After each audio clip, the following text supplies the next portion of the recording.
Hello guys, যে কোনো রিয়েলমির ফোনে ঠিক আছে, যদি তোমরা র্যাম ভার্চুয়াল বাড়াতে চাও তো তোমাদেরকে জন্য একটাই সেটিংয়ে যেতে হবে। কি নিউ যদি তোমাদের রিয়েলমির ফোন থাকে, যেমন হচ্ছে Realme 8i 8s, Realme C65, অনেক রকমেরই মডেল হচ্ছে 5G ফোন, Realme C65, এসব মডেলের তোমরা যদি র্যাম বাড়াতে চাও তো দেখো, র্যামে বাড়াবার কারণ হচ্ছে এটা কি, যে মোবাইলটা যেন হ্যাং না করে বা ল্যাগ না করে বা হিট বেশি হয় যদি র্যাম মেমোরি ফুল থাকে। তো তোমাদেরকে আমি বলে দিচ্ছি, দেখো সেটিং আইকনে ক্লিক করবে, সেটিং আইকনে ক্লিক করার পরেই আবার ডিভাইসে ক্লিক করবে, আবার ডিভাইসে ক্লিক দেখো র্যাম লেখা আছে, আমার 4 GB র্যামের ভ্যারিয়েন্ট আছে, দেখো এক্সটার্নাল স্টোরেজ র্যাম এক্সটার্নাল। তো তোমাদেরকে 4 GB ফুল করে এখান থেকে একবার ব্যাক করবে, তো ব্যাক না করে রিসেট নিউ ক্লিক করবে। তো একবার তোমাদের ফোনটা এখন দেখো আমার সুইচ অফ হয়ে গেছে, ঠিক আছে।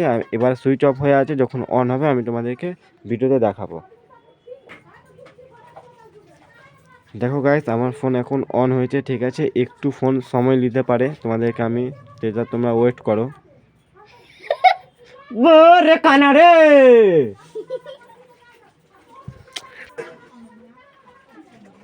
হ্যালো গাইস, আমার ফোন দেখো এখন ওপেন হচ্ছে, ঠিক আছে। তো হ্যাঁ, কেন বলো?